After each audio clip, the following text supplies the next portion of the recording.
자, 이제 성경을 바르게 이제 읽는 거에 대해서 한번 살펴보겠습니다.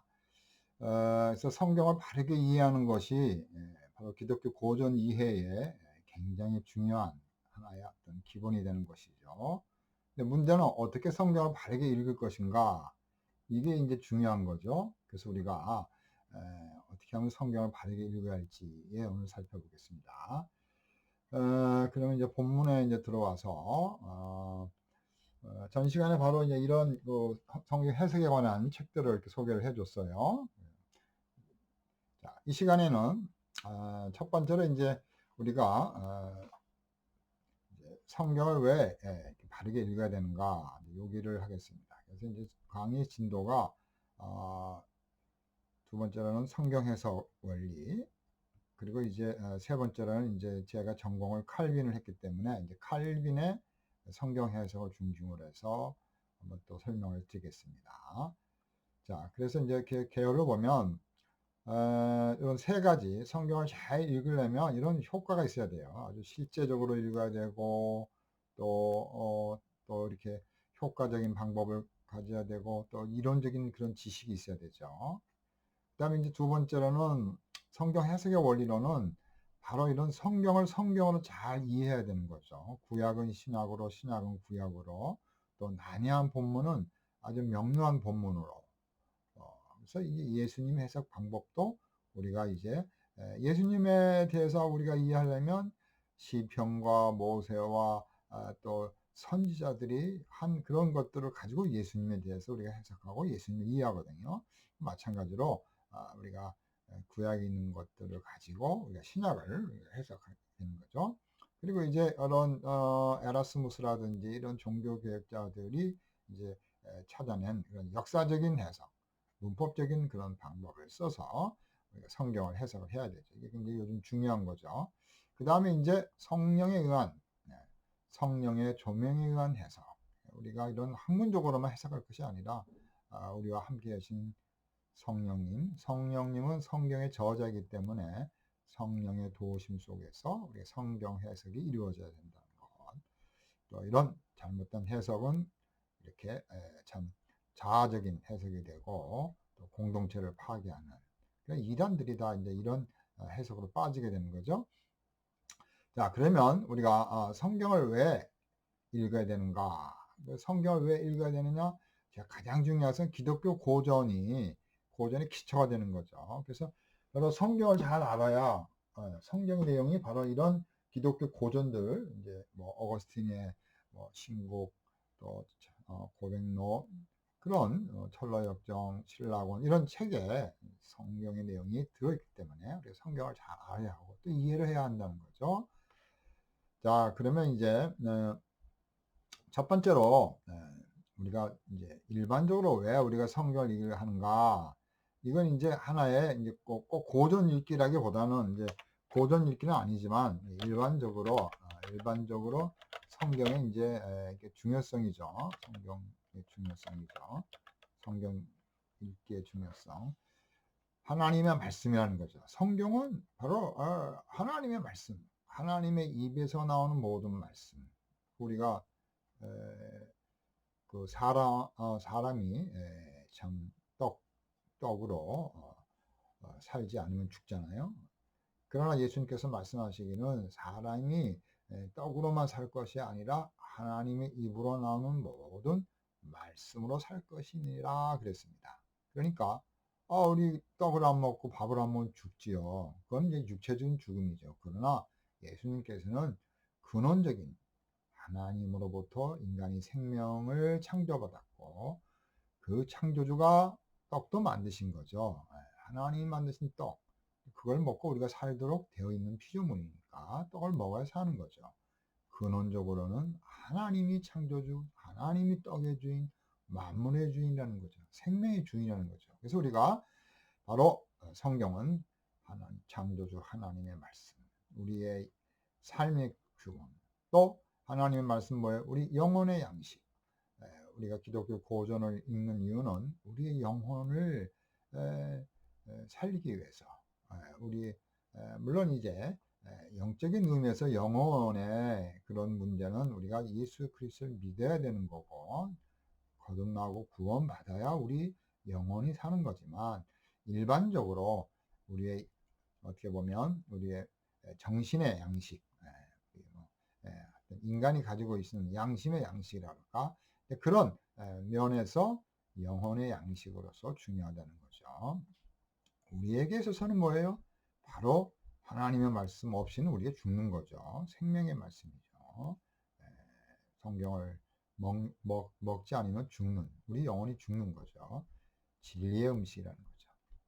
또 우리의 현장 속에서 하나님의 뜻을 알기 위하여 우리는 성경을 읽어야 되는 거죠. 성경을 읽지 않고서는 우리가 하나님의 뜻, 하나님의 구원의 목적, 또 하나님 나라를 위해서 우리가 살아갈 수가 없는 거죠. 그래서 우리가 하나님의 구원의 목적과 하나님 나라의 확장을 위해서 또 하나님이 원하는 뜻을 위해서 또 그 뜻을 우리가 확장하고 실현하고 하나님 뜻에 맞게 살기 위해서 성경을 읽어야 되는 거죠.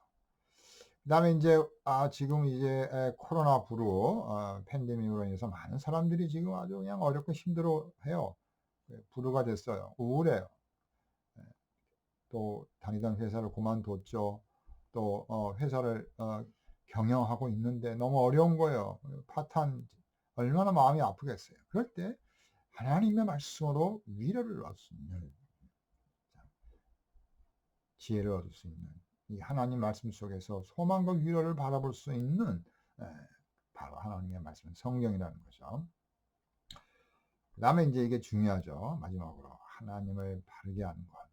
하나님을 하나님으로 알게 되고 또 그 하나님께 찬양과 예배를 우리가 드리는 하나님께 합당한 찬양과 예배를 위해서 우리가 성경을 읽으면서 하나님 위대하신 창조주 생명의 주님 우리의 구원주 우리를 용서해 주시고 사랑해 주시고 구원해 주시는 그 전능하신 하나님을 찬양하는 그런 참 예배하는 그 일을 위해서 우리가 성경을 읽어야 된다. 그러니까 이건 일반적인 이야기고 제가 가장 중요한 건 뭐예요? 성경이 바로 기독교 고전에 엄청난 영향을 줬기 때문에 뭐 그냥 뭐 기독교인이 아니더라도 고전에 영향을 주었죠.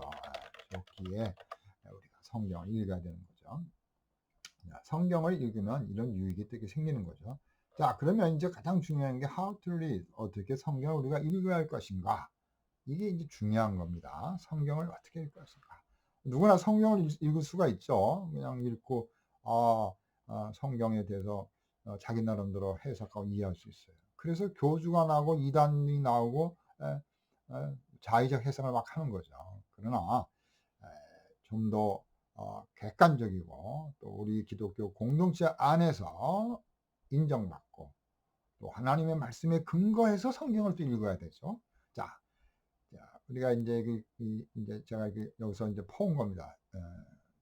그 윌슨이라는 사람이 쓴 글 크리스찬 데일리라는 요 신문에서 제가 내용이 좋아서 여러분들 소개를 합니다. 그래서 이제 이 사람은 성경에 대한 순수한 관심과 또 알고자 하는 마음으로 성경을 읽었어요. 8년이 지났답니다. 대부분 성경을 가까이 하고자 했지만 사실 대부분은 참 이렇게 쌓여 있다는 거죠. 먼지만 쌓여간 안 읽네 이거죠.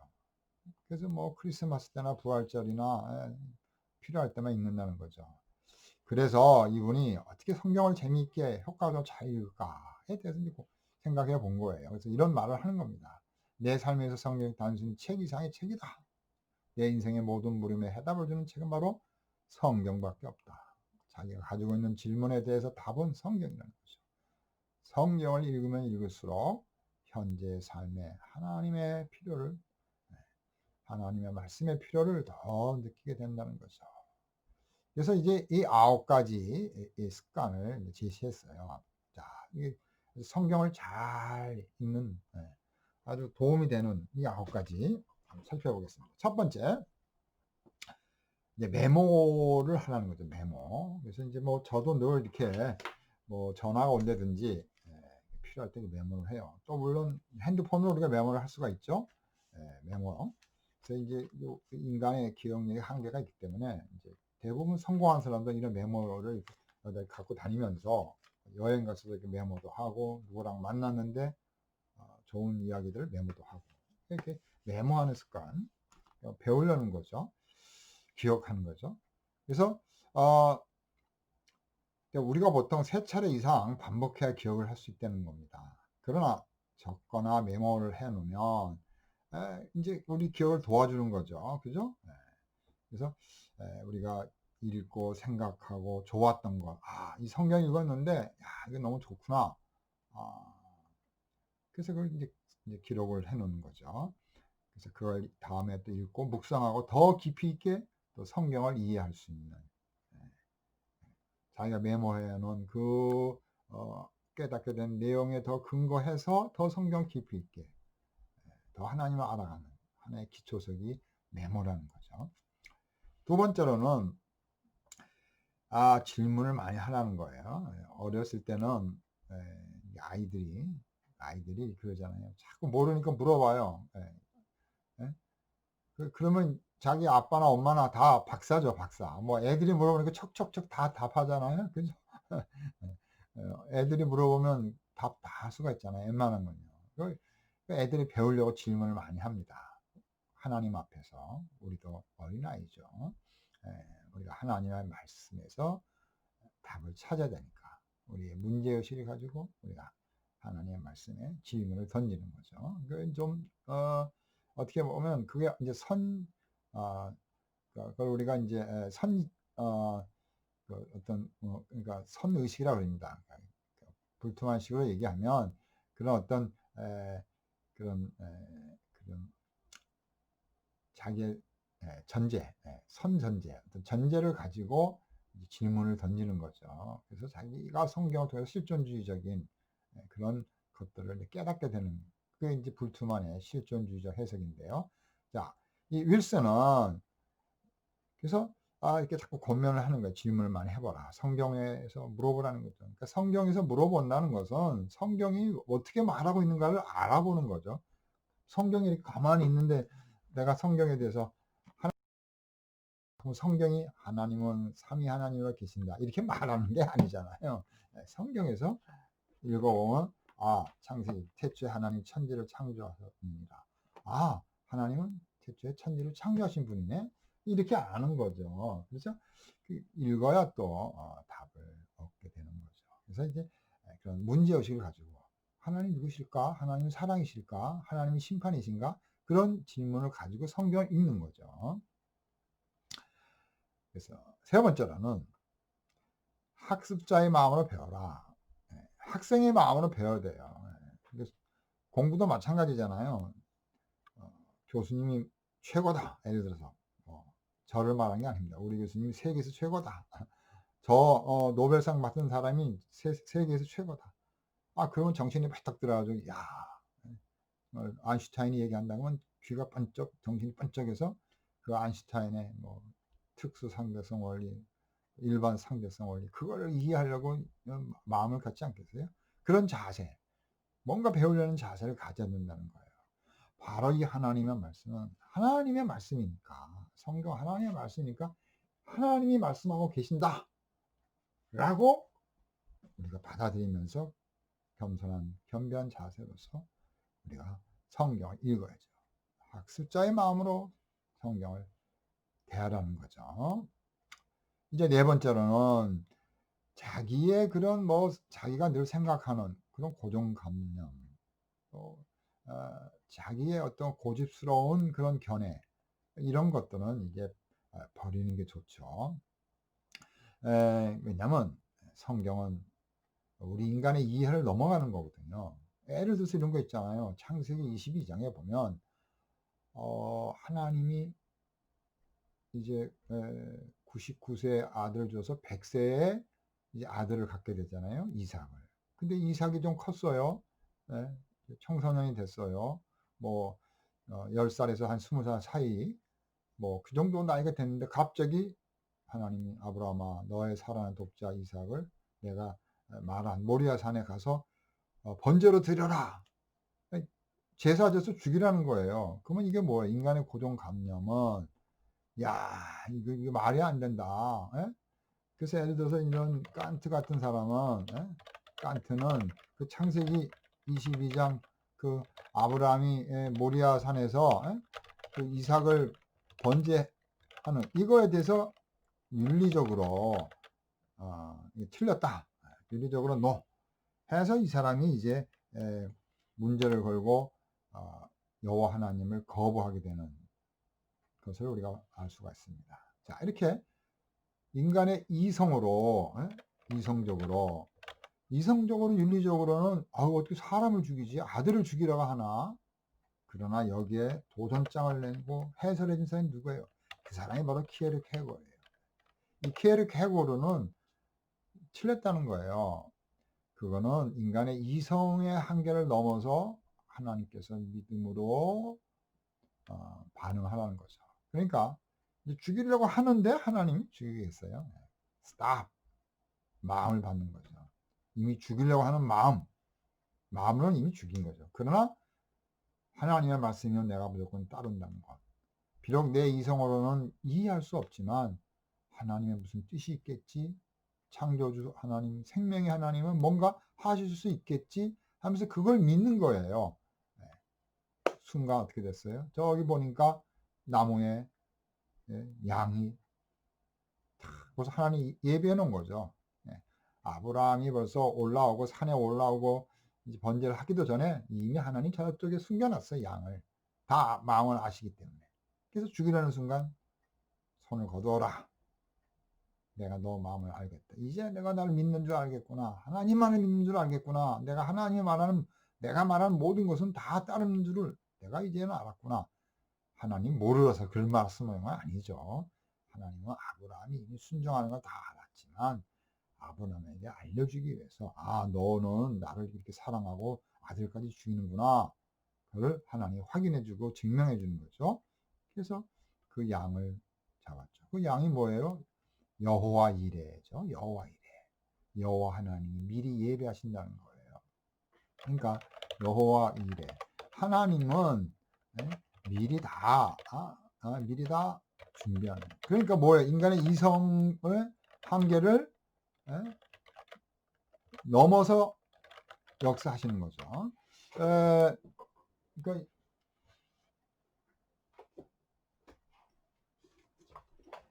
이제 여기 보시면 여러분들이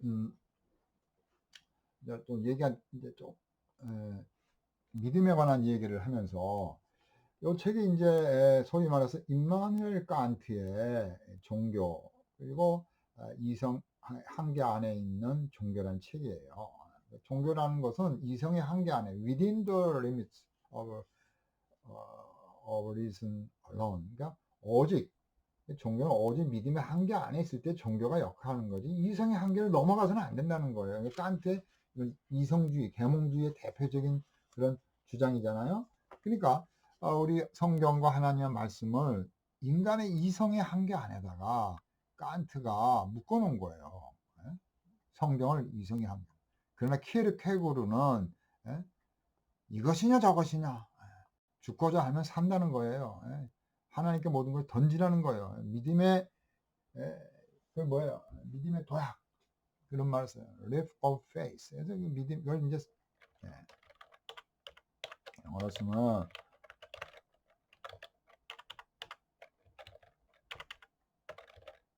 faith. 한국말로 보면 믿음의 도약. 도약이라고 불러요. 그래서 자기가 이성적이고 윤리적이고 도덕적이라고 생각할 때 그런 개념과 그런 관점을 가지고 성경을 볼 때 성경이 믿어지지 않는 거고 틀렸다라고 보면 그게 틀린 거죠. 그래서 이제 칸트가 여기에서 이런 초월적인 이성적인 초자연적인 천사라든지 부활이라든지 기적 이건 뭐 조금 이성의 한계가 증명이 안 되니까 이성의 한계가 그건 이제 좀 약간 윤리적으로 도덕적으로 만들자는 거예요. 이게 굉장히 중요한 책인데 이렇게 우리 기독교의 역사적인 사실과 하나님의 능력과 믿음에 대해서 이제 이성적 그런 이제 칼을 댄 거죠. 그래서 그때부터 이제 기독교가 이제 약화가 되고 성경에 대한 권위가 이제 떨어지게 되는 그런 이유 중에 하나가 바로 이런 칸트라든지 또 이제 헤겔이라든지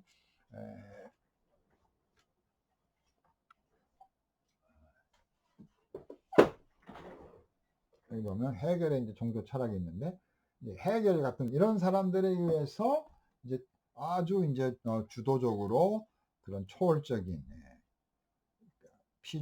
피조된 존재와 창조주와의 그 관계가 이제 이게 혼합되어지는 이런 관점 속에서 이제 기독교가 약화가 되는 거죠. 자, 우리의 고정관념, 우리의 조그만 지식, 우리의 그런 이성적인 그런 사고를 버려야 된다는 거예요. 그래서 그런 칸트의 그런 이성의 한계 안에다가 종교를 가둬두는 이런 칸트의 지식, 그러나 키에르케고르처럼 믿음으로 도약하는, 믿음으로 순종하는 아브라함이죠. 그래서 창세기 22장 해석을 이 칸트와 키에르케고르가 이제 큰 이제 논쟁을 합니다. 여러분들이 이제 이렇게 사이트 찾아보시면 이제 그게 나와 있으니까 한번 이 관계를 한번 찾아보시면 다 나와 있어요.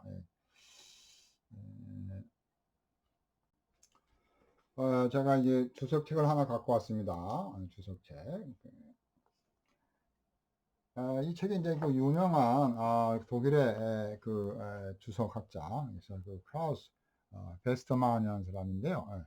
창세기 22장 이제 주석 이제 페이지를 보면 이제 354페이지에서 창세기 22장 해석과 주석이라는 그런 제목으로 이제 설명을 했는데 여기에서 이제 바로 그 칸트의 그런 참 철학적인 신학적인 그런 이제 관점에서 이제 논쟁을 이제 설명을 하고 있어요. 그래서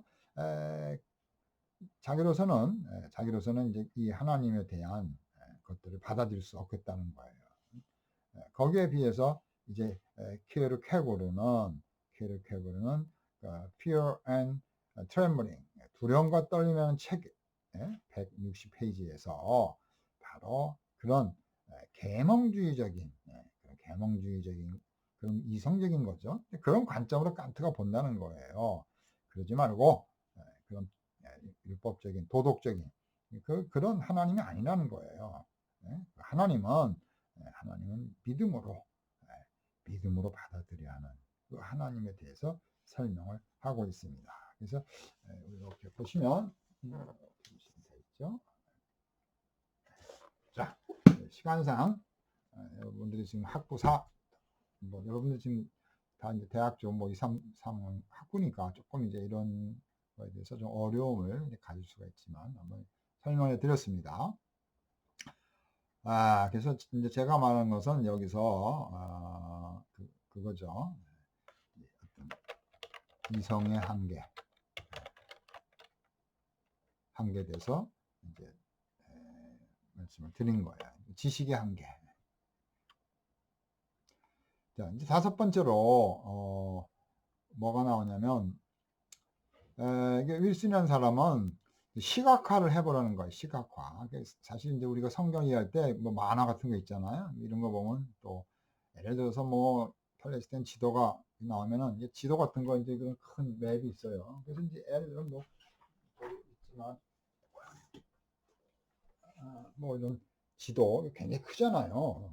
굉장히 큽니다. 그래서 이렇게 그림을 보고 이런 지도를 보면서 이렇게 우리가 이 시각화를 통해서 더 많은 이해를 보면 이제 팔레스타인 그 당시 이런 지도들 이런 거 쫙 나오는데 결국은 이런 걸 보면서 우리가 뭐 트랙 탈출로 예를 들어 그래서 인간의 눈이 시각을 통해서 더 잘 이해할 수 있기 때문에 그런 시각화. 여러분들 영화 같은 거 보면 굉장히 많이 남잖아요. 영화에 뭐 사진 같은 것도 상당히 이렇게 많이 남고 그래서 우리가 시각화를 통해서 좀 더 효과적으로 이해하자. 그런 겁니다. 자, 그 다음에 이제 묵상입니다. 우리가 이제 큐티라 그러잖아요. 큐티. 그래서 시편 1편에 보면 주야로 묵상하는 자로다. 그죠? 시편 1편에 보면 어떻게 되어 있어요? 악인은 한번 시편 1편 한번 살펴보겠습니다. 자, 이 시편 1편에 보니까 복 있는 사람은 악인의 꾀를 따르지 아니하며 죄인들의 길에 서지 아니하며 오만한 자의 자리에 앉지 아니하고 오직 여호와의 율법을 즐거워하여 그 율법을 주야로 묵상하는 자로다. 묵상하는 자로다. 그러니까 하나님의 말씀을 늘 묵상할 수 있는, 그죠?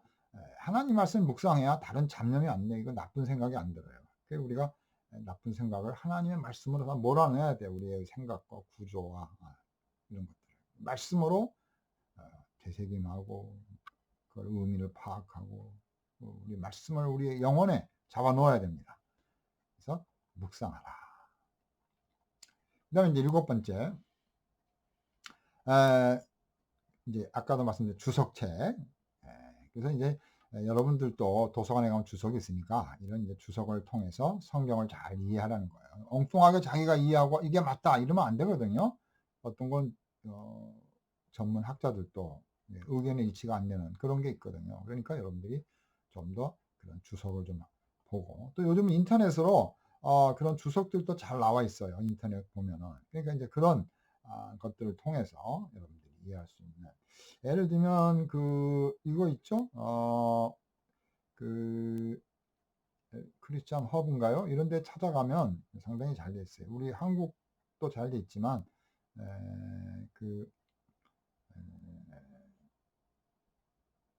인터넷이 되게 늦어서 안 되겠네요.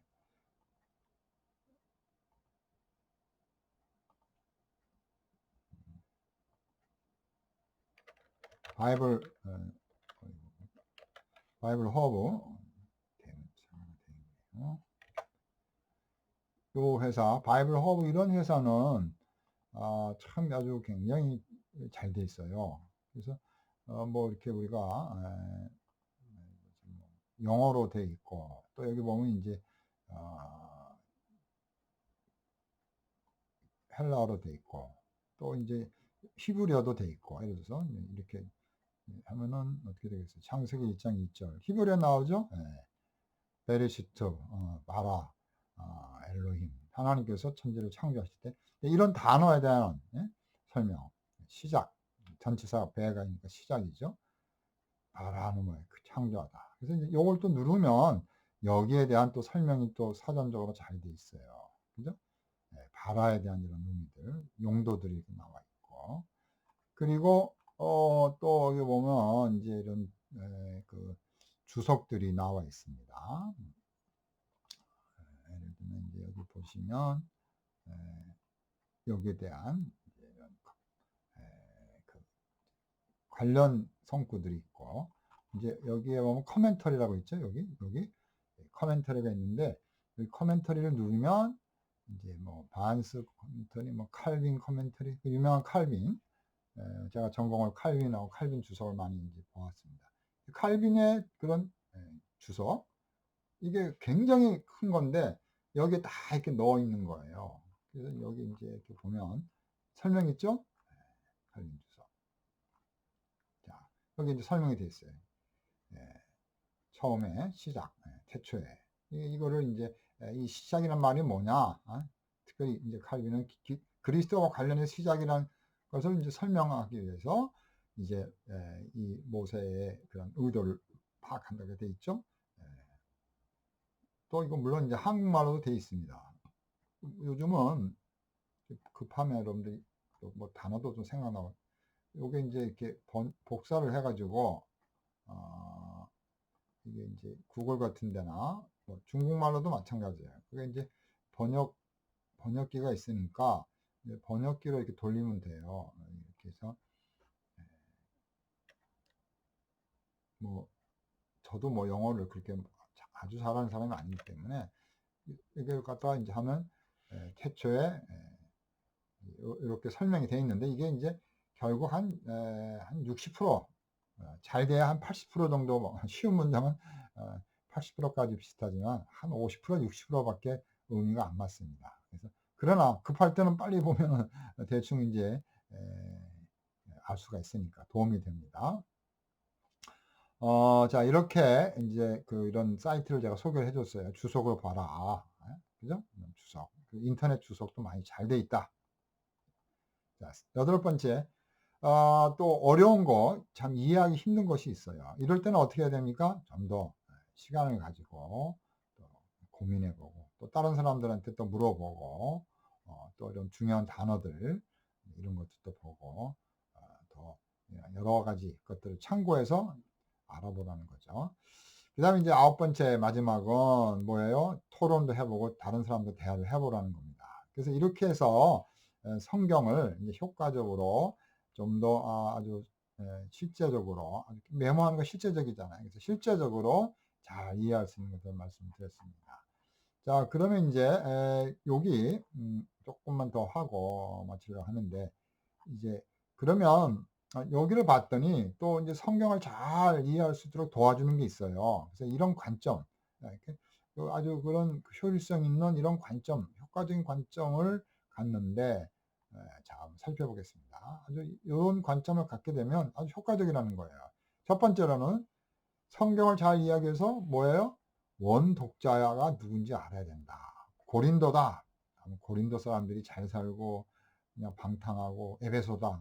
부자고 무역하고 장사하는 사람들이고, 뭐 아테네다. 그건 뭐예요? 아테네니까 철학이 많고 신학이, 그런 어떤 헬라 문화, 그런 뭐 헬라 작품들, 이런 것들을 잘 알 거 아닙니까? 철학을 잘 알고. 그런 식으로 그 원래 저자가 누군가, 마태복음은 유대인들이다, 이런 식으로 원래 독자가 누군가, 그래서 그 상황, 역사적인 상황을 아는 거죠. 두 번째로는 이제 성경을 잘 읽기 위해서는 어떤 의도를 가지고 있는가, 그 성경을 쓴 의도, 목적을 알아야 돼요. 그래서 예를 들면 이제 요한복음 같은 거 보면은, 요한복음의 목적이 뭐죠? 예수님께서 하나님의 아들이신 것과 그를 믿는 자에게는 영생이 있음을 알게 해주는, 예수 그리스도를 하나님의 아들로 믿는 자에게는 영생이 있는 것을 알려주기 위해서 요한복음을 기록한 거죠. 요한복음 20장 31절에 그렇게 되어 있습니다. 그러니까 요한복음의 저자 요한이 왜 이 요한복음을 썼는가라는 그런 목적을 우리가 이해할 수가 있는 거죠. 그래서 그걸 이해해야 쉽다는 거죠. 요한복음을 읽으면서 계속해서 이건 영생이로구나, 우리의 죄로구나, 회개를 해야 되는구나, 우리가 죄인이로구나, 예수님을 믿으면 참 생명수, 포도나무, 우리에게 영생을 얻는구나, 그걸 알 수가 있는 거죠. 그 다음에 이제 세 번째로는 하나님이 어떤 분인가. 하나님이 어떤 분인가. 하나님의 성품, 인자하시고 자비로우시고, 또 하나님께서 어떨 때는 막 심판하시잖아요. 네 번째로는 중심 주제가 뭔가, 이걸 잘 알아야 돼. 이거는 구원이로구나, 생명이로구나, 하나님의 심판이로구나.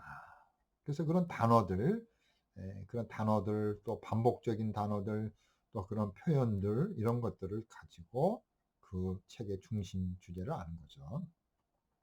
또 성경을 잘 알기 위해서는 하나님의 구원 계획을 알아야 되는 거죠. 하나님의 구원 계획 속에서 우리 인간이 훈련받고 연단받고 또 하나님의 뜻을 알게 되는 거죠. 아까도 말씀드렸지만 창세기 22장 모리아산에서 아브라함이 자기 아들 이삭을 제사로 지내는 건 뭐예요? 결국 하나님의 구원 계획이죠. 예수 그리스도, 아버지 아들이신 예수 그리스도가 십자가에서 돌아가시는 거를 미리 보여주는 거죠. 그런 계획을 성경이 말하고 있는 거죠. 그래서 그걸 잘 알아야 된다는 거죠. 이제 여섯 번째로는 이걸 적용을 잘 하는 거. 그래서 우리가 기독교 고전을 읽고 또 성경을 읽을 때 우리의 삶에 적용을 잘 할 필요가 있습니다. 자, 그래서 이제 결론적으로 우리가 성경을 바르게 읽고, 또 성경에 있는 내용을 가지고 읽고, 또 우리의 삶에 적용하는 그런 생각을 늘 가져야 되는 것입니다. 그래서 이게 쉽게 되지는 않지만 늘 그렇게 노력하는, 아까 제가 9가지 메모하는 거, 묵상하는 거, 그다음에 뭐 주석을 보는 거, 또 다른 사람과 토론하는 거, 질문하는 거, 이렇게 말씀을 이제 드렸는데, 이런 것들을 자기가 습관화해서 평소에 해보고 노력해보고, 그래서 이 성경을 이렇게 이제 잘 이해하면, 성경을 잘 이해한 사람이 이제 기독교 고전을 잘 이해할 수 있는 그런 사람이 될 수 있다라는 겁니다. 그래서 자, 이번 강의는 이제 성경을 잘 이해하는 그런 어떤 좀 더 쉬운 방법에 대해서 얘기를 드렸고, 조금 이제 전문적인 방법으로 이제 다음 시간에 이론적인 것들에 대해서 또 칼빈에 대해서 설명을 하겠습니다. 자, 오늘 두 번째 시간 여기까지 하고 마치겠습니다. 수고하셨습니다.